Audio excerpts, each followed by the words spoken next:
ọmọ Ísírẹ́lì ní Egypt lọ sí ilẹ̀ ìlérí. And the more of God we know, Iye Ọlọ́run tá a bá sì mọ̀, the more of him we enjoy. bẹ́ẹ̀ náà ni a sì gbádùn rẹ̀. That is why we have to seek his will in all things. Ìdí ni tó fi yẹ ká wá ìfẹ́ rẹ̀ nínú gbogbo. Number 5, Kókó karùn-ún, you will be empowered. a máa rú ọ lágbára.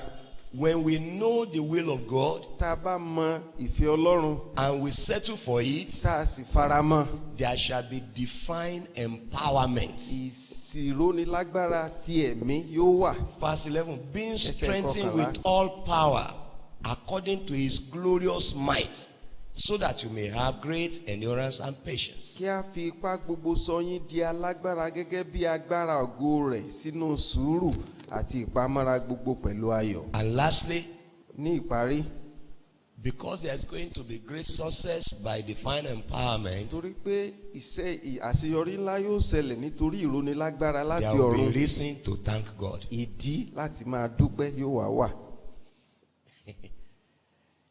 We won't have to struggle to testify to God's goodness. A ní máa dààmú láti jẹ́rìí sí rere dídára Olúwa. Like the service we held yesterday. Gẹ́gẹ́ bí orin Dáfídì tá a gbọ́ lánàá, The service we held gẹ́gẹ́ yesterday. bí ìsìn tá a ṣe lánàá, We won't have space for people who want to testify. a ní rí ààyè fún àwọn èèyàn tí wọ́n fẹ́ jẹ́rìí. Because Nítorí pé everything God orders a man to do, ohun gbogbo tí Ọlọ́run bá pa láṣẹ fún èèyàn láti ṣe, he will back it up, yóò tì lẹ́yìn, supply resources, yóò pèsè, you will get results. àṣeyọrí yóò sì ṣẹlẹ̀.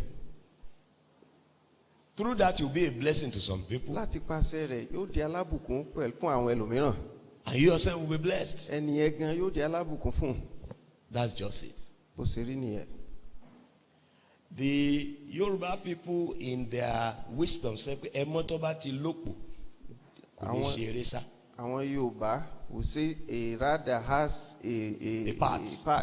will The not- regular part. will not Anytime miss road. he gets into it, Tó bá ti bọ́ ṣé ti rí sójú òkú òpó ẹmọ rẹ̀, rí? Báwo ló ṣe máa rí? Ó máa ń dán kò ń sí pàǹtí kan tí ó kọ ẹmọ lẹ́sẹ̀. Tó bá ti ráyè bọ́ síbẹ̀ the báyà, moment he get to his part, tí ìrìn yẹn ò bá rí bó ṣe yẹ kó rí kò lè mú. if your trap is not so sharp, he will not catch it. This is why we need to settle time on this. Ìdí ni tó yẹ ká wá àkókò fún eléyìí. Now, we knew that the year will be rough, but God will supernaturally engage his people. So when all of those things were happening, there's no tension, there's no anxiety. A mọ̀ wípé ọdún yìí yóò ní ìyọnu, ṣùgbọ́n a mọ̀ wípé Ọlọ́run yóò ro àwọn ènìyàn rẹ̀ lágbára. Gbàtà tí mọ̀ yìí kò sí ìdààmú, ọkàn balẹ̀. Those of you who are tensed up, Àwa tí ọkàn wa ti gbé is either sókè, you don't believe bóyá o ò gbàgbọ́ ni what you heard. n tó gbọ́. That's just it. And the Lord has promised there is nothing he will do that he will not reveal to his people. Ọlọ́run ti ṣèlérí pé kò sí tóun ó ṣe tí ò ní fi hàn àwọn ènìyàn rẹ̀. So we have to maximize this week very well. Torí náà ó yẹ ká ṣe àmúlò ọ̀sẹ̀ yìí dáadáa Severally ní àpapọ̀ and collectively, àti gẹ́gẹ́ bí ẹnì kọ̀ọ̀kan. so that as we just enter into the fine purpose and plans, Torí náà tí a bá ti wá wọ inú ète àti ètò Ọlọ́run, no shaking. ẹ̀rù ò ní bà wá mọ́.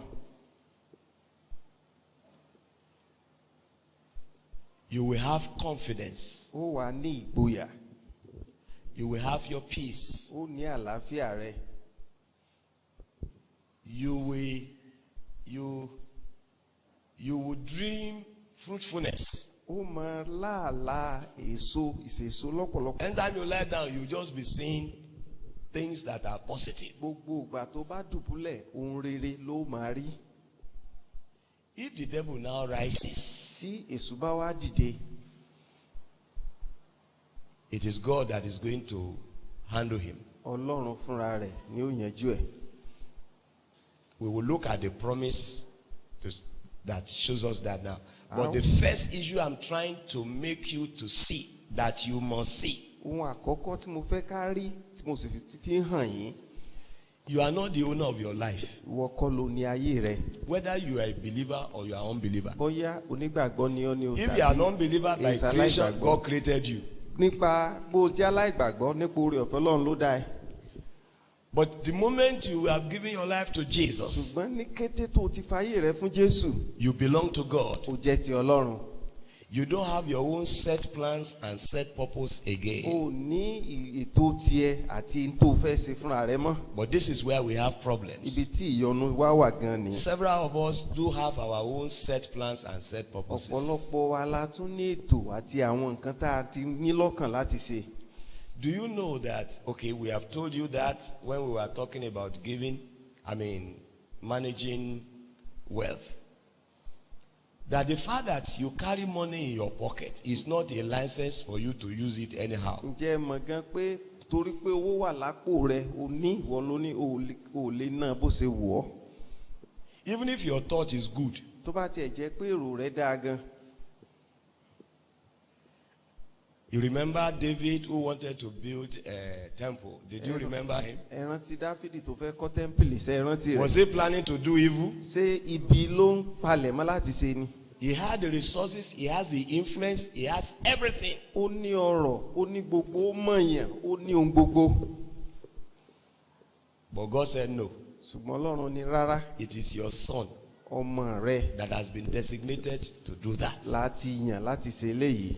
The tag of who built the temple is going to be Solomon. Ojúṣe ẹni tí ó kọ́ tẹ́ḿpìlì. No, àpèlé. Àpèlé ẹni tí ó kọ́ tẹ́ḿpìlì yẹn ni Solomoni. And you know that it was even David that has made provision for all the things that are going to be Ẹ used. sì mọ̀ wípé Dáfídì gan ló wá palẹ̀ mọ́ fún gbogbo tí wọ́n lò. Many a times we rely on our senses, on our status, on our exposure, on everything but the Spirit of the living God. Ní ọ̀pọ̀lọpọ̀ ìgbà la máa ń gbẹ́kẹ̀lé ọgbọ́n wa bá a ṣe tó àti ìmọ̀ wa, ṣùgbọ́n ẹ̀mí Ọlọ́run ló yẹ ká gbẹ́kẹ̀lé. God wants to set agenda for our lives. Ọlọ́run fẹ́ ṣe ètò fún ayé wa. Because he's the one who knows why we are here. Torí pé òun ló mọ ìdí tá a fi wà níbí. And we are returning to him. A sì padà sí ọ̀dọ̀ rẹ̀. Even if we don't want to, because of God, seek his will, Bá a bá tiẹ̀ fẹ́ torí Ọlọ́run wá ṣe ìfẹ́ rẹ̀. we should, because of ourselves, seek his will. Torí tiwa gan, ó yẹ ká wá ìfẹ́ Ọlọ́run. Èèyàn mélòó ló fẹ́ dààmú láyé? How many of us wants to be struggling here Kí on gbogbo wa earth? panupọ̀ fún wípé láti alẹ́ yìí lọ wọnú dààmú lọ. That all of us will now join voice together that as from tonight continue to struggle. Kò sẹ́ni tó fẹ́ ìdààmú. Nobody wants to live in struggle. Kò sẹ́ni tí ò fẹ́ níláárí. Nobody desire not to be to prosper. Ta lẹni tó yẹ pé tó bá ṣe àṣeyọrí tínú rẹ̀ ò ní dùn? How many of us here will be successful and you will not be happy? Everybody loves that. Gbogbo wa la fẹ́. But you see, Ṣùgbọ́n there is the way of God to get all of those. àwọn ọ̀nà Ọlọ́run wà láti gba gbogbo nǹkan wọ̀nyí. And that is what we should pursue. Eléyìí ló sì yẹ ká máa lépa rẹ̀. And that is why we are asking, Lord, Ìdí ni tá a fi ń béèrè pé Olúwa open us up. ṣí wa payá, Fill us with the knowledge of your will. kún wa pẹ̀lú ìmọ̀ ìfẹ́ rẹ. In all spiritual wisdom and understanding. Nínú ọgbọ́n àti ìmọ̀ye gbogbo. So that all those things in verse 10 and 11 will be a reality. Kí àwọn ohun gbogbo tó wà ní ẹsẹ̀ kẹwàá ẹsẹ̀ kọkànlá yóò wá di tó hàn gbangba. And of course, we will not live under any tension. Bákan We will náà, not live under any fear. kò wá sí tí ó dà wá láàmú tàbí ẹ̀rù tí ó kó wa ní We will pápámọ́ra. not be struggling. Àkànní máa dààmú lásán. Just like a snake moves without any limb. Gẹ́gẹ́ bí ejò ṣe máa ń rìn tí ò sì rí ìdààmú kankan. Tó bá fẹ́ sáré, ó máa sáré If yẹn. he wants to run, he run. Tó bá sì fẹ́ rìn pẹ̀lẹ́pẹ̀lẹ́, And if he's walking majestically, he walks. kò sí lọ́wọ́, And he has no hands, kò lẹ́sẹ̀. no leg.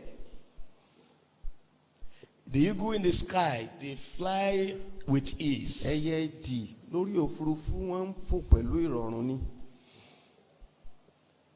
They are not cumbered with anxiety of what to eat, what to drink, where to live, and all of those things. Wọn ò kún fún àníyàn tí wọ́n bí tí wọ́n gbé tí wọ́n jẹ àti gbogbo ìdààmú. Do you know the purpose of this week now? Ǹjẹ́ mọ ète ọ̀sẹ̀ yìí báyìí? Discovering God's will for every area of our lives. Ṣíṣe ìdámọ̀ ìfẹ́ Ọlọ́run fún gbogbo àgbọ̀n ayé wa. Preparing so that we will not be dissipating unnecessary energy. Ká palẹ̀ mọ́ kí a má bàa mọ làágùn ká má dààmú lásán. And I will not have to pray useless prayers. Ká sì wá mọ̀ gbàdúrà tí ò wúlò. You know, the CAC used to use a slang. Gbàdúrà kò mọ̀ bá gbàdúrà. Àwọn CAC will ask you to pray so that you will not pray. If you didn't pray the first prayer, you will pray another prayer. And Tó that bá one may be gbàdúrà very nígbà terrible. tó yẹ, ó wàá tún àdúrà yẹn gbà yẹn pẹ̀lú wàhálà sí ni. God now made a promise, Ọlọ́run wá ṣèlérí both in the Old and the New Testament. nínú májẹ̀mú titun àti láéláé. Let's look at Old Testament Ẹ promise. jẹ́ á wo ìlérí tó wà nínú májẹ̀mú láéláé. Psalm 32, Orin Dáfídì orí 32, verse number 8 and 9. ẹsẹ̀ ìkẹjọ àti ìkẹsàn.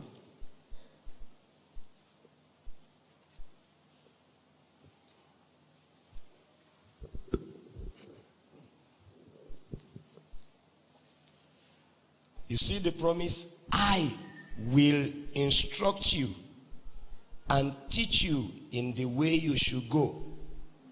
I will counsel you and watch over you.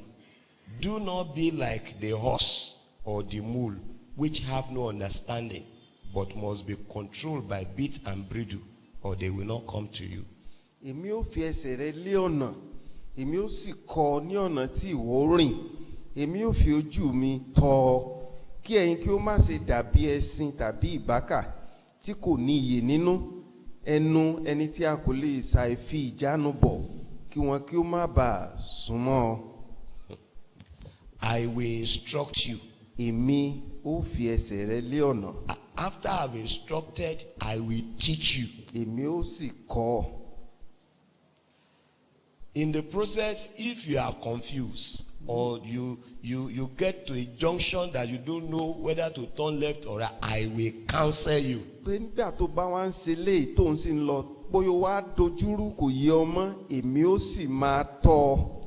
And then I will watch over you. Èmi ó sì fi ojú mi tọ́ ọ. Is that not wonderful? Ṣé lè yóò yani lẹ́nu ni? He will give instruction. Yóò fún wa ní ìtọ́ni. He will explain it. Yóò ṣàlàyé rẹ̀. He will offer counsel. Yóò sì tún fún wa ní ìmọ̀ràn. And he will watch. Yóò wá máa bójútó. Pé á wọ ẹni tí ò ní jẹ́ òṣèlú tí mo ní kó ṣe. I will see who will not allow you to do what I And ask you if to. God is with somebody, Tí Ọlọ́run bá sì wá wà pẹ̀lú who will ènìyàn. be against that If person? I'm not clear, he will teach me. Nígbà tí wàhálà bá fẹ́ dé, yóò dìde. When there is going to be trouble, he will rise up. Tèmi ni pé kí n mọ̀ sápẹ́ fún. My own is just to praise him. A sì mú ayé yìí ju ẹni tó dá lọ. And we cannot know this world more than the one who created it.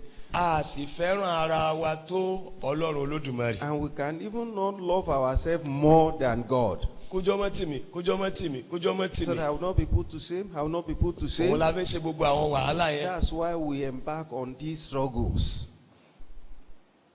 Ṣùgbọ́n ẹnìkan ti sọ wípé But somebody have said ojú ò ní ti àwọn èèyàn tiẹ̀ That- lákòókò ibi. his own people will not be put They to will shame. not be ashamed in the evil Shame. time. So why don't you listen to that person? Kí ló dé tá a wà ní tẹ́tí sí Let ẹni him yẹn? give you a blueprint. Kó fún wa ní ìtọ́ni And you gangan. just begin to follow Ká sì máa tẹ̀lé. and follow Ká máa tẹ̀lé lọ. and follow. Ká máa tẹ̀lé lọ. And then you come and give thanks A wá padà wá dúpẹ́ in November. ní oṣù kọkànlá. Are you understanding this? So ń yé wa.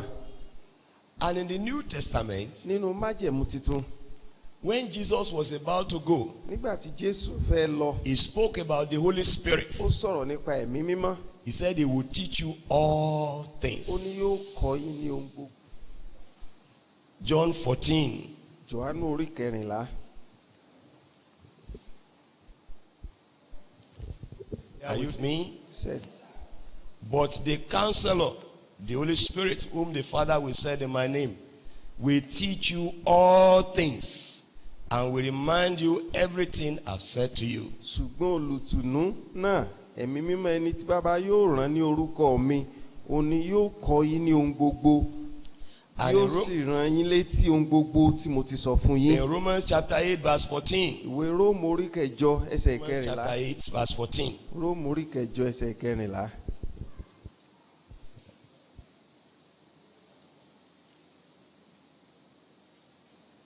All right.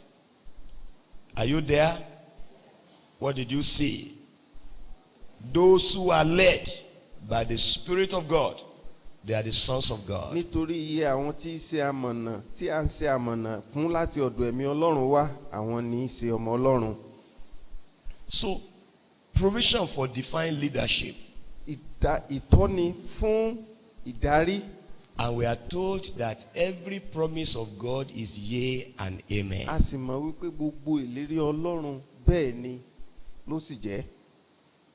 The meaning of that is that when God makes a promise, Ìtumọ̀ eléyìí ni pé tí Ọlọ́run bá ṣèlérí, he will fulfill it. yóò mú ṣẹ. So if he say, I will instruct you, Tó bá sọ wípé èmi ó tọ́, then he will instruct. bẹ́ẹ̀ ni náà yóò sì tọ́.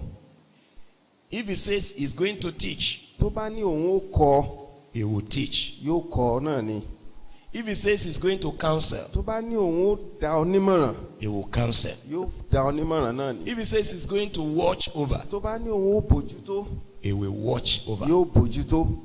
If he says, if I give you instruction, Tó bá sọ pé tí n bá fún ọ ní you ìtọ́ni, will be able to live a life worthy of your call as a child of God. ó lè wá gbé ìgbé ayé ní ìbámu pẹ̀lú ìpè rẹ gẹ́gẹ́ That bí is the ọmọ way it's Ọlọ́run. going to be. Ní tí ó sọ tí ó ṣe If ló he sọ said, yẹn. by the time you reveal my instruction, you will live to please me. Ó ní tó bá mú ìlànà mi lò ó gbé láti tẹ́ mi lọ́rùn. That's the way it's going to be. Ní tí ó ṣẹlẹ̀ náà If he nìyẹn. says you are going to be fruitful Tó bá ní when ó you engage what he told you, mú èso wá tó bá ṣe nǹkan tó ní kó o ṣe, surely you are going to be fruitful. bẹ́ẹ̀ náà ni ó so èso.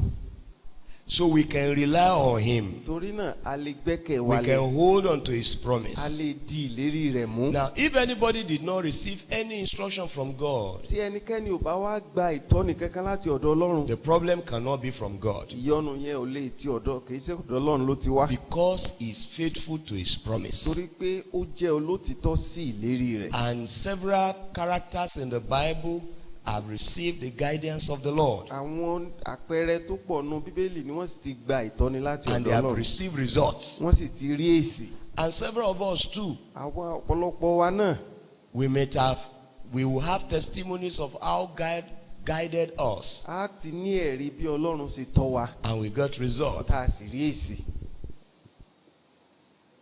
Some 20-something years ago, Ní nǹkan bí ọdún díẹ̀ lélógún sẹ́yìn, this that I'm doing to you, we did it to the church there. ní tí à ń ṣe yìí, a They ṣe are, fún ìjọ. several of them are stark illiterates, they are farmers. Ọ̀pọ̀lọpọ̀ wọn ni wọn ò kàwé tí ó jẹ́ pé àgbẹ̀ gidi ni wọ́n.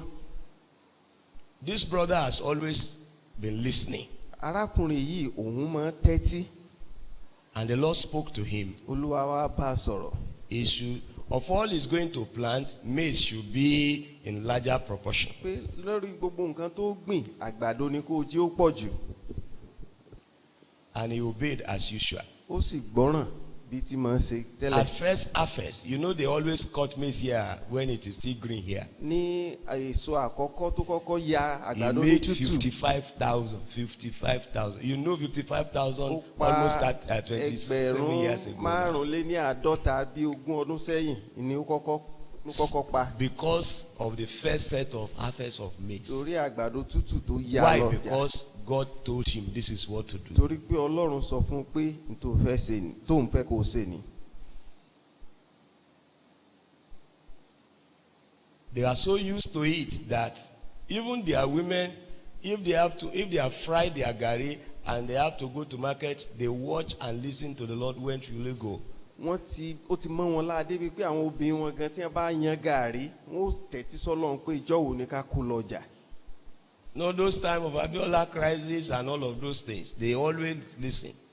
And they follow and they will go, they say. Kókó ìdààmú wàhálà àkókò Abiola yẹn ni wọ́n máa ń tẹ́tí gbogbo tí Ọlọ́run bá fẹ́ kí wọ́n ṣe ni wọ́n ń ṣe. But you know, overfed city dwellers, sometimes they don't listen. Wọ́n pé àwọn ará àgbòrò ọ̀pọ̀lọpọ̀ gbà ní àwa ìtẹ́tí. Because we went to school. Torí pé àwa lọ sílé ìwé. And we have been practicing our profession for these years. A sì ti ń ṣe iṣẹ́ wa yìí fún ọ̀pọ̀lọpọ̀ ọdún. We have been trading for these years. A ti ń ṣòwò láìmọye ọdún sẹ́yìn. And Yoruba people in their wisdom again will say, Ajá àsìn ló mehoro sìn pa.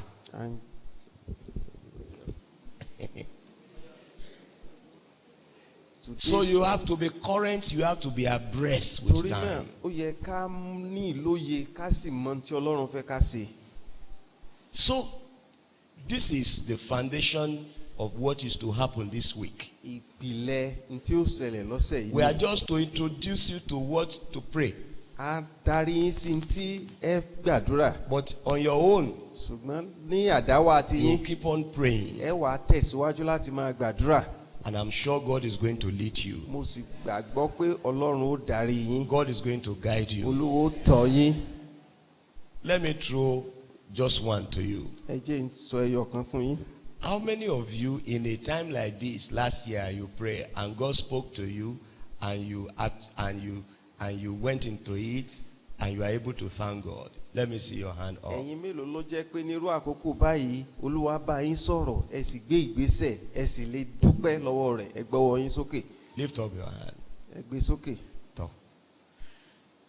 So it is true that God speaks to people, isn't it? Ó jẹ́ òótọ́ pé These are Ọlọ́run bá àwọn living èèyàn sọ̀rọ̀. testimonies. Àwọn ẹ̀rí tó wà láàyè ní. And other people doesn't raise up their hand. Àwọn míì tí ò sì gbọ́wọ́ Their wọn sókè. testimonies too. Àwọn ẹ̀rí That tí wọ́n. one can live for himself. Pé àwọn èèyàn lè mọ̀ àwọn náà jẹ́ ẹ̀rí pé èèyàn lè mọ̀ gbé fúnra rẹ̀. Will it not be so wonderful if every hand is up? Ṣé kò ní dára pọ̀ kó jẹ́ pé gbogbo ọwọ́ la gbé sókè? Will it not be very wonderful? Ṣé ò ní dára gan? Ṣé kò ní dára? It would have been a wonderful thing. Bó ni ọba ṣe dùn tó bá ṣe gbogbo wa la gbọ́wọ́ sókè. Did God love those people more than every other person? Ṣé Ọlọ́run fẹ́ àwọn èèyàn yìí ju àwọn mìíràn lọ ni? He doesn't have a preferred child. Ọlọ́run ò ní ààyò. He's a rewarder of those who diligently seek Ó him. ní olùsẹ̀san fún àwọn tó farabalẹ̀ wá. Àwọn mìíràn ló wá pọ̀ sí nǹkan tó wù wọ́n tó dára. Some of us pursue things that they like, Tó tinú things that ọpọlọ are jáde. good, things that comes from reasoning. Àwọn mìíràn pọ̀ sí nǹkan láti inú ìrírí. Some people pursue things from their experience. Bí a ti ń bá bọ̀ tipẹ́. That we have been doing this for a very long time. Àwọn mìíràn pọ̀ sí láti pàṣẹ ọ̀làjú. Some people pursue because of this civilization. They receive direction from Google. Wọ́n gba ìtọ́ni That is their Holy Spirit. lọ́dọ̀ ayélujára. Níbi ayélujára ni wọ́n ti ń gba ìtọ́ni tiwọn ní ẹni ẹ̀mí mímọ́ tiwọn. What is the most promising business today? Wọ́n tẹ̀ sí pé okòwò wo ni ó múwó wá jùlọ lónìí. And Google will return. Ayélujára yóò sì dá padà. There is no question you ask that Google will not Kò answer sí you. ìbéèrè téèyàn béèrè níbẹ̀ But tí ò ní where fún wa it ní ends ìdáhùn. is the only thing we cannot tell. Ṣùgbọ́n bí tí ó yọrí sí nìkan ni a lè mọ̀. So now that we have seen the need Ní ìsinsìnyí tá a ti wá rí ìdí and we have seen the promise, tá a sì ti rí ìlérí. the need and the promise Ìlérí àti ìdí will yìí be the foundational prayer. ni ó wá jẹ́ àdúrà ìpìlẹ̀ lónìí. Do you understand it now? Só ti yé wa báyìí. That's the foundational prayer we are going to pray. Eléyìí ni àdúrà tá a fi bẹ̀rẹ̀. And as we pray that prayer, with open hearts. bí a sì ti ń gbàdúrà yìí pẹ̀lú ọkàn tó ṣípayá Any moment from now, ní àkókò kọ̀ọ̀kan lẹ́yìn àkókò yìí. even before we come for this evening thing, Ká tó- God might have been speaking to some of you. wá pàdé ní àṣálẹ́ olúwa ó ti máa bá ẹnì kọ̀ọ̀kan sọ̀rọ̀. The fasting we are praying, fasting is just to condition our body. It is not the reason why God is going to speak to us. àwẹ̀ tá à ń gbà ó ní pé ká lè fún ara wa ní ìjánu kì í ṣe ìdí yẹn ni ọlọ́run ó fi dáhùn àdúrà wa. The reason why God is going to answer our prayer is because we are His children now. Jesus Ìdí tí died and rose from the Ọlọ́run ó fi dead, dáhùn àdúrà and we wa ni believe pé it. ọmọ rẹ̀ la jẹ́ Jésù ti kú fún wa ó sì ti jí dìde. That's the reason. ìdí nìyẹn. But all of these are God's provision for us to tame the outer man, so that the inner man will have a space to operate. gbogbo nǹkan wọ̀nyí ó wà fún wa láti kó ẹran ara yìí ní ìjánu kí ẹni inú wa kó lè rí àǹfààní láti bú jáde. It is time to pray now. ó tó àkókò láti gbàdúrà. Will you want to rise up on your jẹ́ feet? ká dìde dúró lórí ẹsẹ̀ wa. Since you have been sitting down all this torí while, pé a ti ń jókòó láti ìgbà yìí lọ. can we just close our ẹ jẹ́ ká di eyes ojú wa. and thank God again ká dúpẹ́ lọ́wọ́ ọlọ́run lẹ́ẹ̀kan sí i for the privilege to know His will? fún àǹfààní láti mọ ìfẹ́ rẹ̀. That is our first prayer point. kókó àdúrà wa àkọ́kọ́ The nìyí. Lord, I thank pé you olúwa mo dúpẹ́ that I can know your pé will, mo lè mọ ìfẹ́ rẹ. that I can know your plans, pé mo lè mọ ètò rẹ. that I can know your pé mo purposes. lè mọ ète rẹ. Can we thank God for ẹ that? jẹ́ ká dúpẹ́ lọ́wọ́ ọlọ́run fún eléyìí. Know your plan, I can know your purpose. Lord, I thank you. Thank you, I thank you, I Lord, I thank you. thank you. Lord, I thank you. Lord, I thank you. Lord, I thank you. Lord, I thank you. Lord, I thank you. Lord, I thank you. Lord, I thank you. That I can know your will. I know your plan, I can know your purpose. Thank Him for your previous experiences Dúpẹ́ lọ́wọ́ rẹ̀ fún àwọn ìrírí ìtàtẹ̀yìnwá. of divine leadership. Can you just remember anything God led you? Ìdarí ti ọlọ́run tó ti jàǹfààní rẹ̀ tó rẹ rántí Lord, ọ̀kan I kan. remember last year you told me to do this. Olúwa mo rántí pé I lọ́dún tó remember lọ 20 years o ago ní í ṣe nǹkan yìí. Mo rántí bí ogún you ọdún asked me to do sẹ́yìn this. o ní í ṣe nǹkan báyìí. Ṣe You dáadáa. gave me a blueprint. Ó fún mi ní ìlànà. So Lord, I thank you. Torí náà Olúwa mo dúpẹ́. Why are you thanking Him for the past? Kí ló dì tó fi ń dúpẹ́ fún n tó ti ṣẹlẹ̀ tẹ́lẹ̀? Because you know He is eternal. Torí pé o mọ̀ pé ayérayé ni. He doesn't change. Ọlọ́run ò yí padà. He's still there for Ó you. sì tún wà ń bẹ̀ fún ọ. He's still faithful as before. Ó sì tún jẹ́ olóòótọ́ síbẹ̀. He's still truthful as Ó before. sì tún jẹ́ olóòótọ́ Oh, síbẹ̀. can you just thank Ẹ God? jẹ́ ká dúpẹ́ lọ́wọ́ Ọlọ́run. Can you thank Him? Ẹ jẹ́ ká dúpẹ́ lọ́wọ́ rẹ̀. Thank Him for His promise Ẹ jẹ́ ká dúpẹ́ fún ìlérí rẹ̀ to teach us all things, láti kọ́ wa ní ohun gbogbo. to reveal all things to us, Láti ṣípayá ohun gbogbo fún wa. to give us wisdom. He said, Láti fún wa ní He gives ọgbọ́n. wisdom to those who ask of it. Ó sọ wípé ó ń fún ẹni tó bá béèrè ó ń fún un ní I ọgbọ́n. want you to thank Mo God. fẹ́ kó o dúpẹ́ lọ́wọ́ Ọlọ́run. Thank Him because of His promise Dúpẹ́ lọ́wọ́ rẹ̀ nítorí that ìlérí He's rẹ̀ going to instruct you, pé yóò kọ́ He's ẹ, going to teach you, yóò kọ́, yóò that tọ́ He's ẹ, going to counsel you. yóò sì fún wa ní ìmọ̀ràn. Oh, thank Him for that Dúpẹ́ promise. lọ́wọ́ Ọlọ́run fún àwọn ìlérí All yìí. His promises that are yea and Pé amen. gbogbo ìlérí Ọlọ́run bẹ́ẹ̀ sì ni àmì sì ni. Lord, I thank you because your promises are real. Olúwa mo dúpẹ́ torí pé àwọn ìlérí rẹ̀ jẹ́ òtítọ́. They are dependable. Wọ́n ṣe é gbẹ́kẹ̀lé. I can hold on to Mo them. lè dìrọ̀ mọ́. Your promise represents your good thought towards me. Àwọn ìlérí rẹ̀ dúró fún èrò rere rẹ̀ sí mi. So thank you for your good thoughts towards me all the time. Dúpẹ́ fún àwọn èrò rere rẹ̀ sí mi ní gbogbo ìgbà. Follow as we lead you to pray. Mo fẹ́ kẹ́ ẹ máa tẹ̀lé And bá pray ṣe ń as we darí ask you to pray. kẹ́ ẹ sì máa gbàdúrà bá ti ń kẹ́ Lord, ẹ gbà. I thank you for your thoughts Olúwa mo dúpẹ́ fún àwọn èrò rẹ̀ towards me sí mi because they are thoughts of torí good. pé èrò rere ni wọ́n. They are thoughts of good. Èrò rere ni wọ́n. They are reliable. Wọ́n ṣe é gbẹ́kẹ̀lé. Nothing can change them. kò sí nǹkan tó lè yí wọn Nothing padà. can destroy your plans, kò your sí purposes. nǹkan tó lè dá ète àti èròǹgbà ayé Can rú. you just thank ẹ God? jẹ́ ká dúpẹ́ lọ́wọ́ I Ọlọ́run. want you to thank mo Him. fẹ́ kí ẹ dúpẹ́ lọ́wọ́ rẹ̀. The Bible says we should enter His gate with thanksgiving. Bíbélì ní ká wọ àgbàlá rẹ̀ pẹ̀lú ọpẹ́. You see, you need to appreciate God. ó yẹ kí a dúpẹ́ lọ́wọ́ Ọlọ́run. So offer Him thanks. ẹ jẹ́ ká fi ọpẹ́ fún un. Thanking God is that you believe tà ń dúpẹ́ yẹn ni pé a gbàgbọ́. and you are sure ó sì dá wa lójú. and you so much trust God. ó sì gbẹ́kẹ̀ rẹ lé Ọlọ́run tó And you bẹ́ẹ̀. thank Him, thank dúpẹ́ Him, lọ́wọ́ rẹ̀ dúpẹ́ lọ́wọ́ rẹ̀ thank Him dúpẹ́ lọ́wọ́ for rẹ̀ His promises. fún àwọn ìlérí rẹ̀.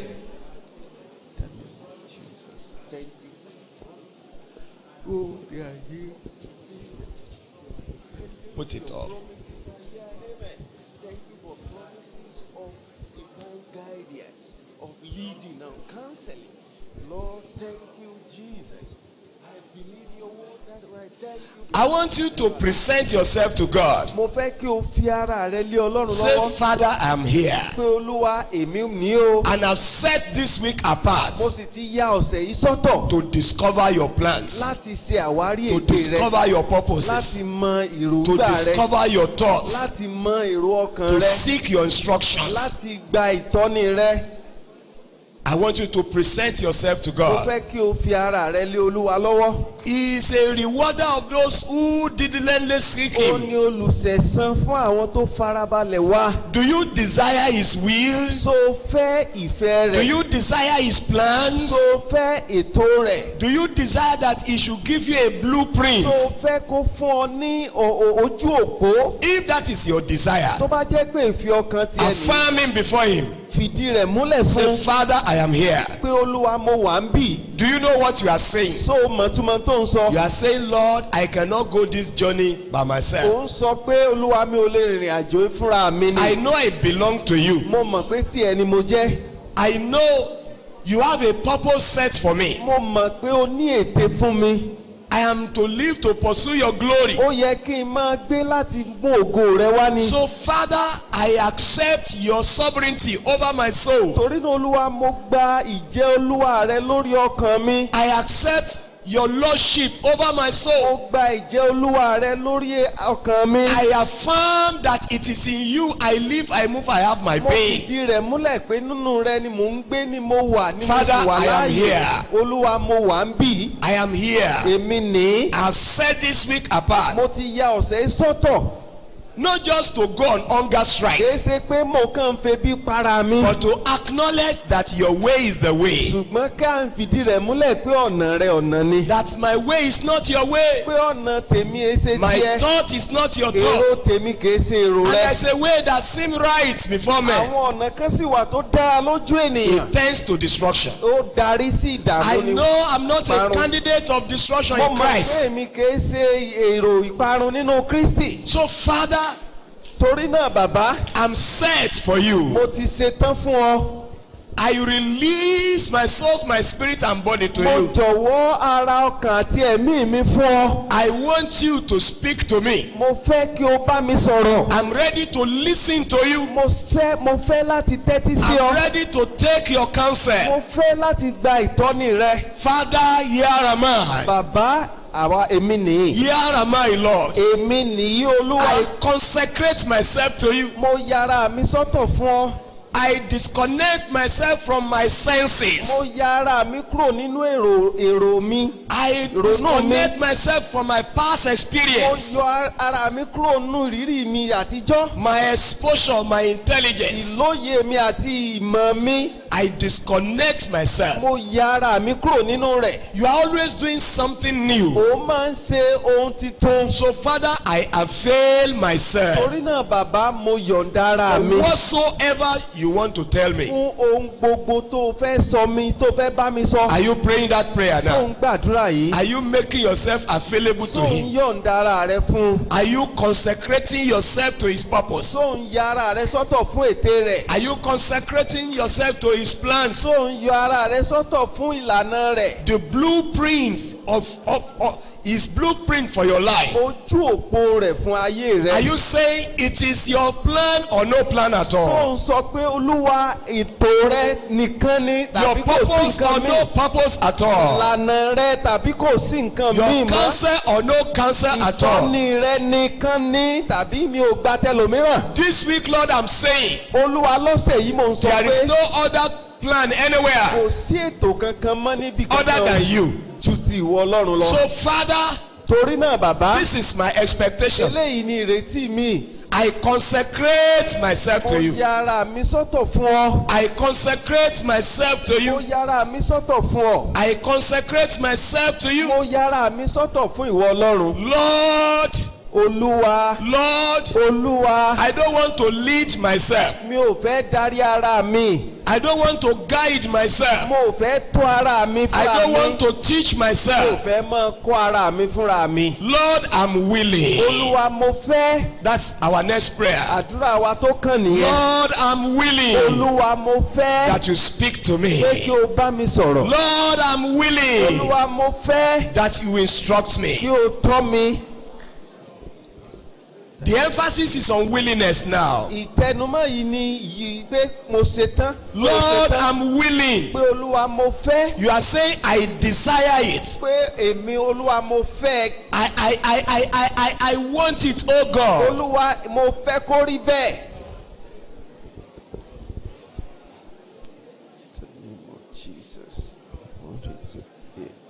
Next you say, Lord, I'm ready. Ètò kan ni pé ó sọ pé Olúwa, mo ṣe tán. God doesn't speak to the air. Olúwa ẹ sọ̀rọ̀ sófurufú He's lásán. looking for our willingness and our readiness.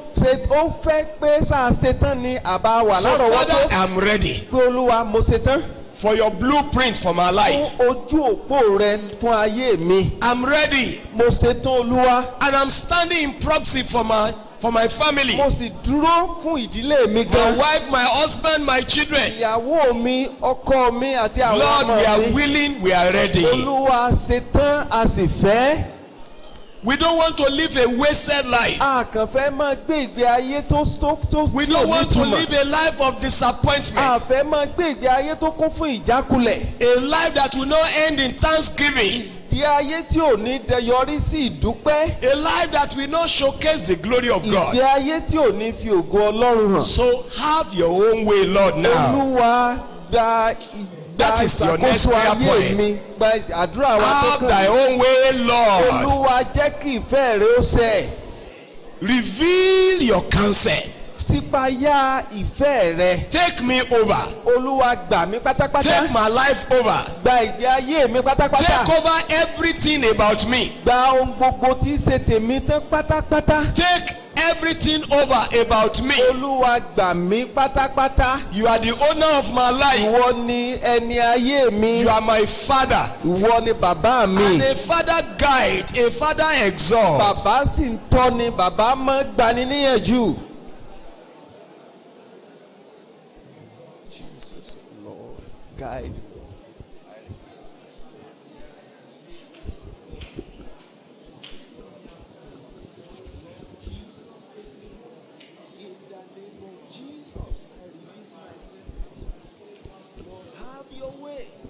Now I want you to pray pointedly Mo fẹ́ kí a gbàdúrà ní pàtó báyìí concerning the new year. fún ọdún tí ń bọ̀. Father, I am requesting for your instruction now. Olúwa, mò ń béèrè fún ìtọ́ni rẹ Because you báyìí. said you will instruct Torí me. pé o ti ló tọ́ mi. Father, Bàbá, instruct me. tọ́ mi. In the name of Jesus, the new year. I want to be instructed. Mo fẹ́ gba ìtọ́ni rẹ. I want to be instructed. Mo fẹ́ gba ìtọ́ni rẹ. I want to be Mo instructed. fẹ́ gba ìtọ́ni rẹ. I want to be Mo instructed. fẹ́ gba ìtọ́ni rẹ. Lord, Olúwa, release me into your instructions. jọ̀wọ́ mi sínú ìtọ́ni rẹ.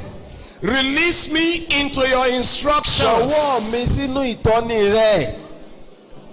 Jesus, Father, I want to be instructed. Release me. Release my family into your instructions. Jọ̀wọ́ ìdílé mi sínú ìtọ́ni rẹ.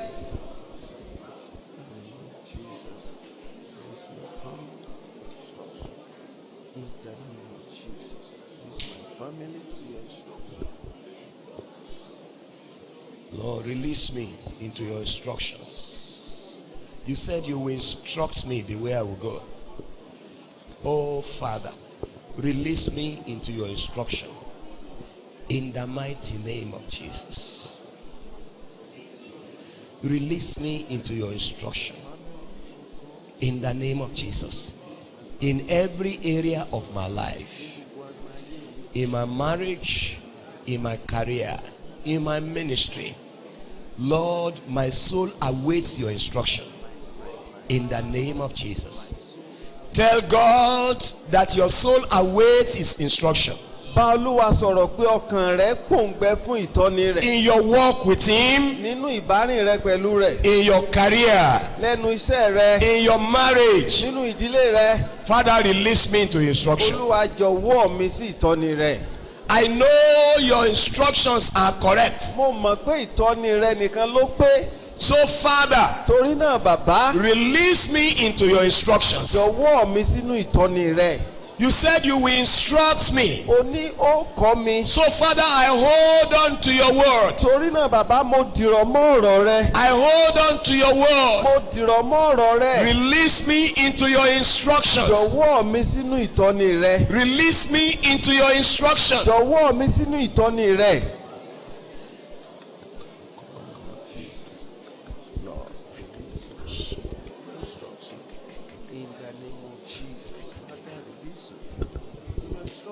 Father, teach me the way. Olúwa tọ́ mi ní ọ̀nà. That is appointed for me. Tí a ti yàn fún mi.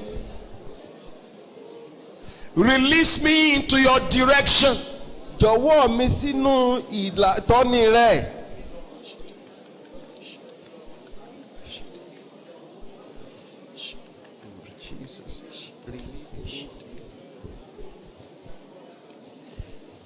Father, release me into your counsel. Olúwa jọ̀wọ́ mi sínú ìtọ́ni rẹ.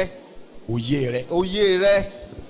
Release me into your counsel. Olúwa jọ̀wọ́ mi sínú òye rẹ.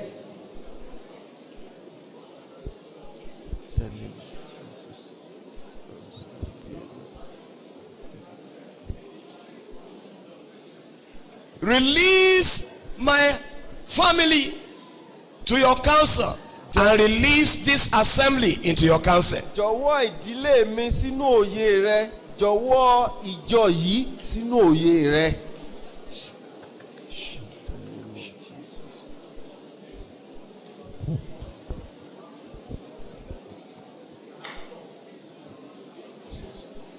Release me into understanding of your ways. Jọ̀wọ́ mi sínú ìlóye.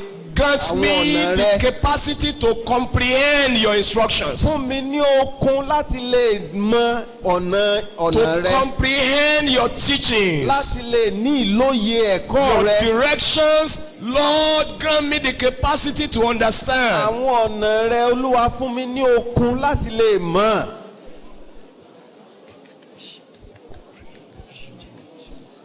Capacity to understand you in the name of Jesus. Oh God, your way in the name of Jesus. Capacity to understand your direction. Now I want you to pray.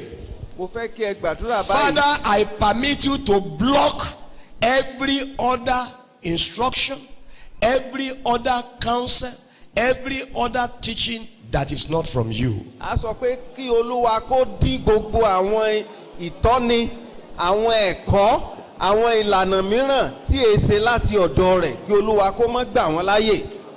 Every instruction from the pit of hell. Gbogbo ìtọ́ni láti orísun ọ̀rọ̀ àpáàdì. Father, block it in the name of Jesus. Olúwa dí wọn pátápátá lórúkọ Jésù. Every instruction from men. Ìtọ́ni láti ọ̀dọ̀ àwọn ènìyàn.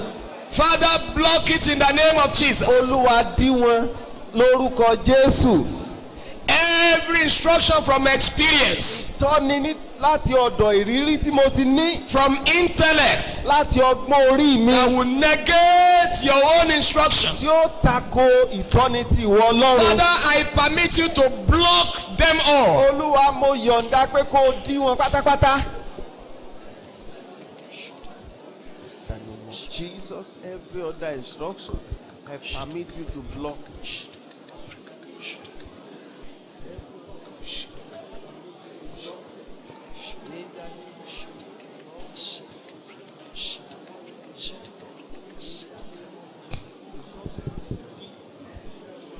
You are my creator.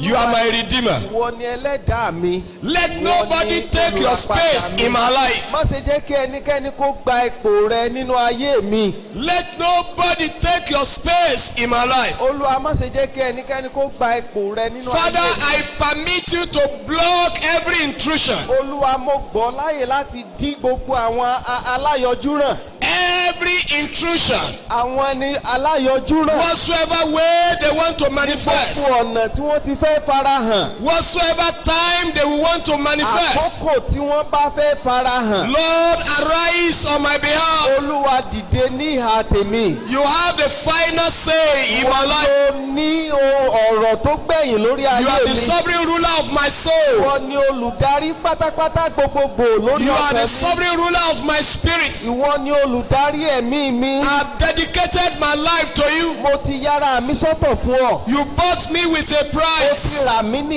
iye kan. I am yours, Lord. Tiẹ̀ ni mo jẹ́ Olúwa. I am yours, Lord. Tiẹ̀ ni mo jẹ́ Olúwa. Every other thing that we want to contend for my direction. Ohun yòówù mìíràn tí ó fẹ́ máa gbìjìgàgùdù pẹ̀lú ìtọ́ni rẹ. Father, block them out in the name of Jesus. Olúwa ṣé wọn mọ́ ẹ̀yìn pátápátá ní orúkọ Jésù. Block the ways of the flesh. Olúwa ṣí ọ̀nà mọ́ ẹran ara. Block the ways of the world. Sí ọ̀nà mọ́ ayé. Block the ways of the devil. Sí ọ̀nà mọ́ èṣù.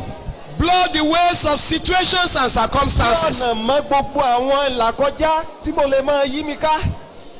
Because of this circumstance, I have to do this. Pé nítorí tí mo tó ṣẹlẹ̀ yìí ló jẹ́ ń ṣe bẹ́ẹ̀. Circumstance will not prevail over my soul. Tí yóò ṣẹlẹ̀ kò ní borí ọkàn mi. Situations will not prevail over me. Àwọn ìtàn tó ń ṣẹlẹ̀ kò ní borí ayé The mi. world will not prevail over me. Ayé ò ní borí ayé mi. The flesh will not prevail over me. Ẹran ara ò ní lè borí mi. The devil will not prevail over me. Èṣù kò ní lè borí mi. Lord, arise on my behalf. Olúwa dìde ní ìhà tèmi o. Safeguard your interest over my life. Olúwa dáàbò bo ipa rẹ nú ayé mi. Safeguard your interest over my life. Olúwa dáàbò bo ìfẹ́ ọkàn rẹ nú ayé mi. Safeguard your purpose over my life. Dáàbò bo ète rẹ nínú ayé mi. I don't want any instruction from any other Mi place. ò fẹ́ ìtọ́ni láti ibòmíràn mọ́. In you I live, I move, I have my being. Nínú rẹ nìkan ni mo wà ni mo ń gbé ni mo sì ní ìyè So mi. Father, have the final say. Torí náà Olúwa ìwọ ni kó gba ìṣàkóso pátápátá. Every contention over my life, Gbogbo ìjàgùdù lórí ayé mi. over my ministry, Lórí iṣẹ́ ìránṣẹ́ mi. over my marriage, Lórí ìdílé mi. Father, block them out. Olúwa ṣe wọn mọ́ pátápátá. Every counsel of the ungodly, Gbogbo ìtọ́ni àwọn ẹni ibi. turn into foolishness. Olúwa sọ wọ́n di ọ̀rọ̀ wèrè. As you did to the counsel of Ó Ahithophel. ṣe ṣe fún ìmọ̀ràn Àhítófélì. So Father, every Torí náà, counsel Baba, outside your counsel, Gbogbo ìmọ̀ràn mìíràn lòdì sí ìmọ̀ràn tiẹ̀. every instruction outside your instruction, Gbogbo ìtọ́ni yàtọ̀ sí ìtọ́ni rẹ. every direction outside your direction, Gbogbo ojú ọ̀nà yàtọ̀ sí ọ̀nà tiẹ̀ Father, nìkan. turn it to foolishness. Olúwa sọ wọ́n di ọ̀rọ̀ wèrè. Let them not have control over my Má life. ṣe jẹ́ kí wọ́n lè jẹ gàba lórí ayé mi. Let them not have dominion over my Má life. ṣe jẹ́ kí wọ́n lè ní òmìnira lórí I ayé want to mi. live by your instructions. Mo fẹ́ máa gbé pẹ̀lú ìtọ́ni I rẹ want ni. to live by your Mo counsel. fẹ́ máa gbé pẹ̀lú ìlànà rẹ. Father, oh God, Olúwa bàbá, I reject today mo kọ̀ lónìí yìí every other counsel, gbogbo ìtọ́ni mìíràn. and I permit you, oh God, Mo sì gbà ọ́ láyè to block them. láti dí wọn mọ́. Father, fence me out. Olúwa kó fi mo di yí mi ká. Fence me out, O God.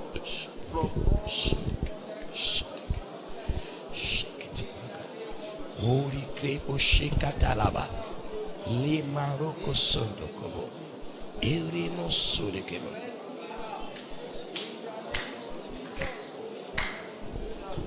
You will now prophesy. a wàá sọ tẹ́lẹ̀ báyìí. Say, as the Lord lives, Bí Olúwa ti wà láàyè in the new year, ní ọdún titun. I will live a life worthy of the Lord. Màá gbé ìgbé ayé Can you tó wù prophesy like Ọlọ́run. that now?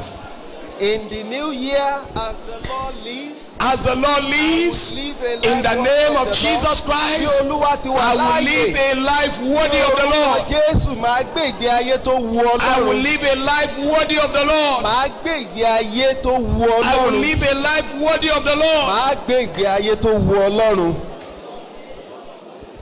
In the name of Jesus. Every moment, Ní ìṣẹ́jú I will kọ̀ọ̀kan. live a life worthy of the Lord. Màá gbé ìgbé ayé tó wù Ọlọ́run. In the name of Jesus Ní Christ, orúkọ I Jésù. prophesy, Mo sọ tẹ́lẹ̀. I shall live a life worthy of the Màá Lord. gbé ìgbé ayé tó wù Ọlọ́run. I will not live a life short of the Lord. Mi ò ní gbé ìgbé ayé tí ò wù Ọlọ́run.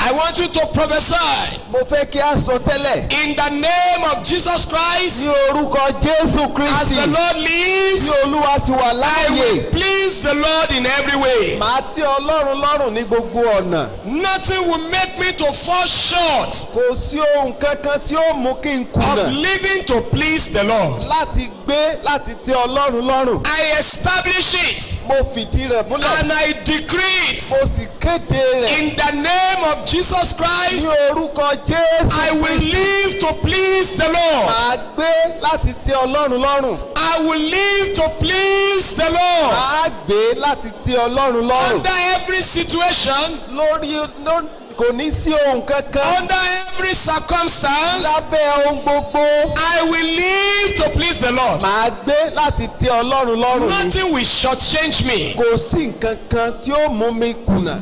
I decree Mo kéde rẹ̀ I will lónìí. live to God's pleasure. Màá tẹ́ Ọlọ́run lọ́rùn. I was created for God's pleasure, A dá mi láti mú inú so Ọlọ́run dùn ni. I will live for God's pleasure. Torí náà màá gbé láti máa mú inú Ọlọ́run Nothing dùn. will stop me from living to please God. Kò sí ohunkóhun tí ó dí mi lọ́wọ́ láti mọ tẹ́ Ọlọ́run lọ́rùn. Nothing will prevent me from living to please the Kò Lord. sí tí ó dí mi lọ́wọ́ láti tẹ́ Ọlọ́run lọ́rùn. In the name of Jesus Ní Christ, orúkọ Jésù as Kristi. the Lord Bí lives, Olúwa ti wà láàyè. I shall be fruitful. Màá sé èso. I will bear fruit in every good work. Màá mú èso jáde nínú ohun gbogbo. I will be fruitful in the labors of my hand. Màá jẹ́ eléso nínú iṣẹ́ ọwọ́ mi.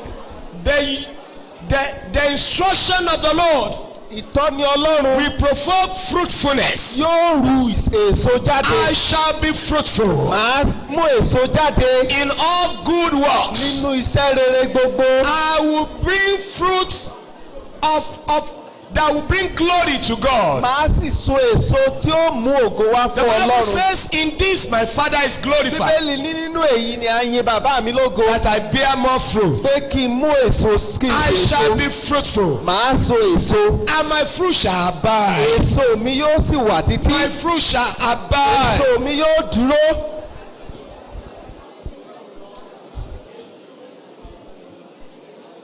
My fruit will not waste away. Èso mi kò ní ṣòfò dànù. In the name of Jesus, my fruit will not waste. I will grow in the knowledge of God. Màá dàgbà nínú ìmọ̀ Ọlọ́run. There will be clearer revelation of God to me. Ìṣípayá Ọlọ́run kedere yóò wà fún I mi. shall be strengthened by the power of God. Á sì ró mi lágbára pẹ̀lú agbára I will Ọlọ́run. not labor in my strength. Mi ò ní máa ṣiṣẹ́ nínú okun tèmi. I will not travel the course of the year by my strength. Mi ò ní rìnrìn àjò ọdún tuntun yìí pẹ̀lú I will okun not mi. navigate the year by my own Mi ò strength. ní la ọdún tuntun kọjá nípa agbára okun mi. I shall be strengthened by the Lord. Á ró mi lágbára. The Lord shall be my strength. Ọlọ́run ni ó jẹ́ okun mi. The Lord shall be my strength. Ọlọ́run ni ó jẹ́ okun mi. The Lord shall be the strength of my life. Ọlọ́run ni ó jẹ́ okun ayé mi. It shall be the strength of my career. Òun ni ó jẹ́ okun iṣẹ́ mi. The name of Jesus will be the strength of my career. My journey will end in thanksgiving to the Lord. Ìrìn àjò mi yóò yọrí sí ọpẹ́. week by week, month by month. lọ́sọ̀ọ̀sẹ̀ lóṣooṣù. I declare I am a candidate of thanksgiving. mo kéde rẹ̀ pé mo jẹ́ ọmọ tí ó máa dúpẹ́. I am a candidate of thanksgiving. mo jẹ́ ẹni ọpẹ́.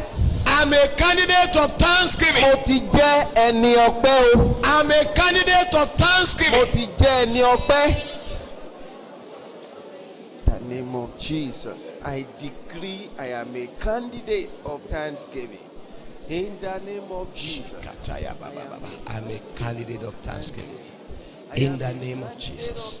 My life will generate thanksgiving unto the Lord. Bí ayé mi yóò mú ọpẹ́ wá fún Olúwa. People will thank the Lord because of Àwọn me. ènìyàn ó dúpẹ́ fún Ọlọ́run nítorí mi. I will thank God. My life will make impact. Màá dúpẹ́, ayé mi yóò sì ní ipa. My life will be full of thanksgivings. Ayé mi yóò kún fún ọpẹ́. If your life is full of thanksgiving, Nígbà tí ayé rẹ bá kún fún ọpẹ́, murmuring and complaint is far away from you. àròyé àti àníyàn So ó ti I jìnnà sí declare ọ. murmuring and complaints will be far away Mo from wá me. kéde pé àròyé àti àròkàn ó jìnnà sí mi. My lips shall praise God. Ẹnu mi yóò yìn Olúwa. So I consecrate my lips to the Lord. Torí náà mo ya ẹnu ètè mi, mo I yà sọ́tọ̀. consecrate my tongues to the Lord. Mo ya ahọ́n mi sọ́tọ̀ fún Olúwa. They shall be for his praise. Wọ́n wà fún ìyìn Olúwa They ni. shall be for thanksgiving. Wọ́n wà fún ọpẹ́ ni. They shall be for testimonies. Wọ́n wà fún ẹ̀rí. So Father, I consecrate my tongues to you tonight. Torí náà bàbá mo ya ahọ́n mi sọ́tọ̀ fún ọ. And I declare Torí náà mo kéde in the name of Jesus Christ, pé ní orúkọ Jésù Kristi. complaints and murmuring will be far away from me. Àròyé àti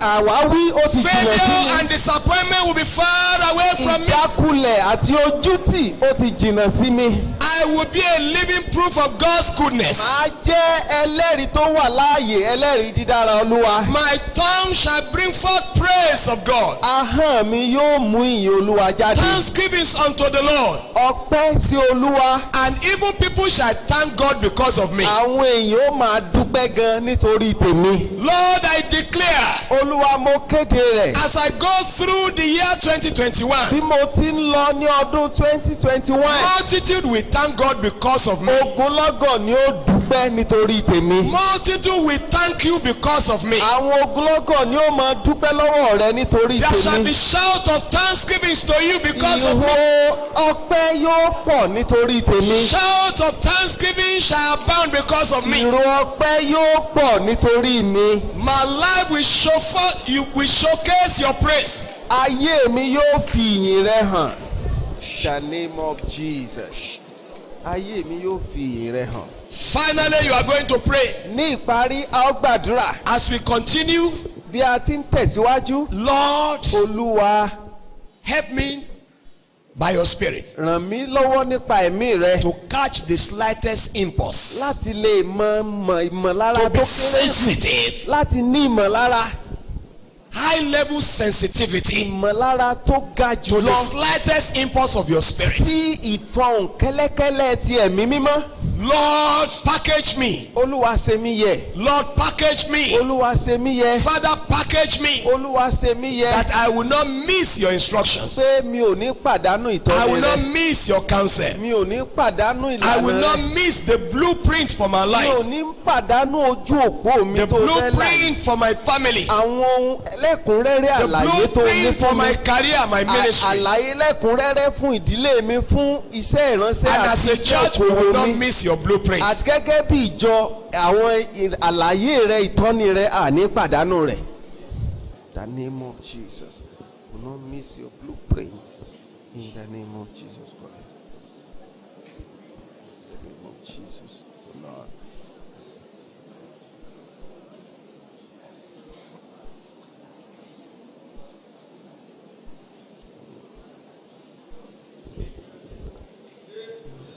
Mo fẹ́ kó o pariwo kó o fi àṣẹ múlẹ̀ pé ìmísí Ọlọ́run kankan ò ní fò mí ru. I Mísí declare Ọlọ́run kan kò ní fò mí ru. I will not miss any insight. In the name of Jesus Christ, I will not miss any insight from the Lord. In all spiritual wisdom and understanding, all through this week, in the name of Jesus. Ìmísí Ọlọ́run kẹ́kọ̀ọ́ ní fòmíru lórúkọ Jésù ní gbogbo ọ̀sẹ̀ yìí. Ìmísí Ọlọ́run kẹ́kọ̀ọ́ ní fòmíru.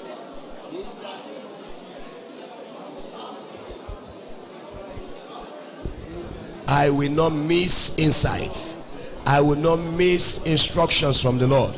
I will not miss divine counsel. In the mighty name of Jesus. My mind will not cheat me. My body will not cheat me.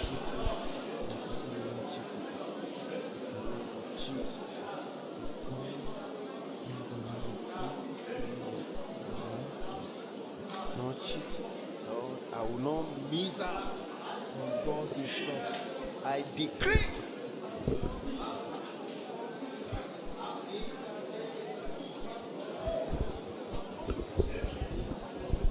The insight of God, I will not miss. In Jesus' name, I will not miss out.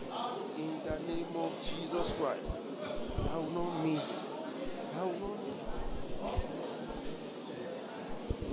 it. In Jesus Christ's name we pray. Amen. Receive strength to follow through. Receive capacity to hear God clearly. Receive capacity to hear God clearly.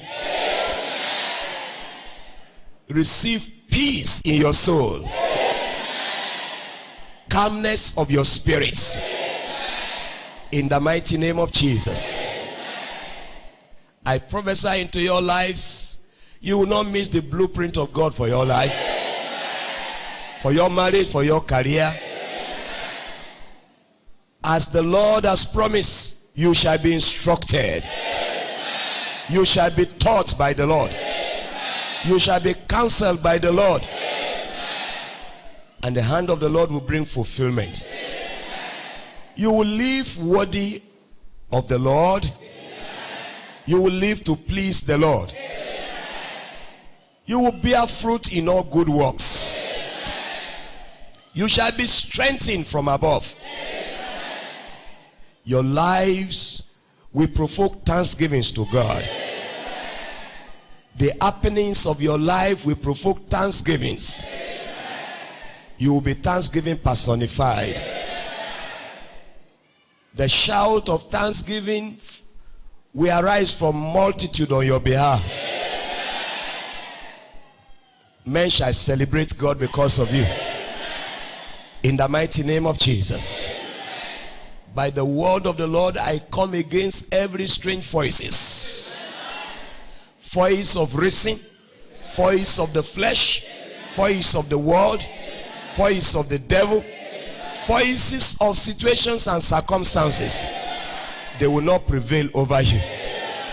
As it is written, I know my sheep, and my sheep knows my voice. The voice of a stranger they will not hear. I take authority over every voice of the stranger. You will not hear the voice of the stranger. In the mighty name of the Lord Jesus, your ears are blocked to the voice of the stranger. Your understandings are blocked to the voice of the stranger. In the mighty name of Jesus. Father, do not speak in parables. Speak with clarity. In the mighty name of Jesus. By the Spirit of the Lord you shall be taught. By the Spirit of the Lord you will gain insight. By the Spirit of the Lord you will gain understanding. By the Spirit of the Lord you will gain wisdom.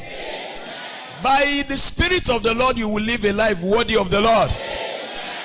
By the Spirit of the Lord you will live a life of victory. You will be free from tension. You will be free from anxiety. You will be free from chaos and concern.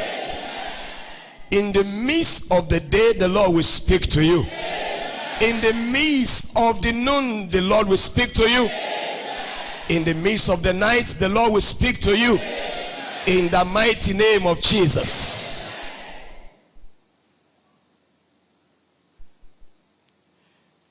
every media of information contrary to the Spirit of the living God, you are blocked.